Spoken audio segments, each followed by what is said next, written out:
السلام علیکم ورحمۃ اللہ وبرکاتہ ناظرین، جیسے کہ میں کل آپ سے مصنون دعاؤں کا ذکر کر چکا ہوں، تفصیلاً ذکر کر چکا ہوں۔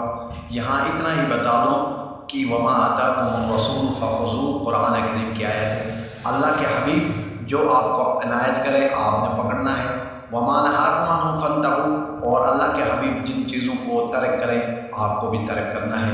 اور ہمیں اس بات پر اللہ کے حبیب نے تعلیم دی ہے، اہل بیت کو، اصحاب کرام کو، اور ہمیں تعلیم دی ہے، اور ہم اس پر عمل پیرا ہو جائیں تو دنیا میں بھی اور آخرت میں بھی کامیابیاں ہیں۔ اور رفع حاجت ایک ایسی چیز ہے، اگر خدا نخواستہ کسی کو یہ تکلیف جب ہو جاتی ہے، پاخانہ یا پیشاب بند ہو جاتا ہے، تو پھر وہ تڑپنا شروع ہو جاتا ہے، تو یہ دعائیں کرنے سے انسان کو عافیت ملتی ہے اور خلاصی مل جاتی ہے۔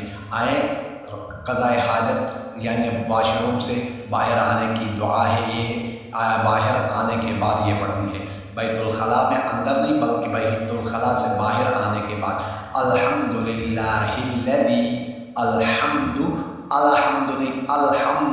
للہ الذی اذہب بھی پڑھ سکتے ہیں، اذہب عن الاذی وعافانی، الحمدللہ الذی اذہب عن الاذی وعافانی۔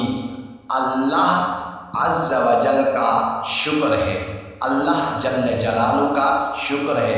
الحمدللہ، الحمدللہ تمام تعریفیں کس کے لیے؟ اسی ذات کے ہیں، الذی وہ ذات، اذہب جس نے، اذہب عن الاذی جس نے مجھ سے اذیت دور کی، جس نے مجھ سے اذیت دور کی اور مجھے عافیت دی، اور اذیت دور کی اور مجھے عافیت دی۔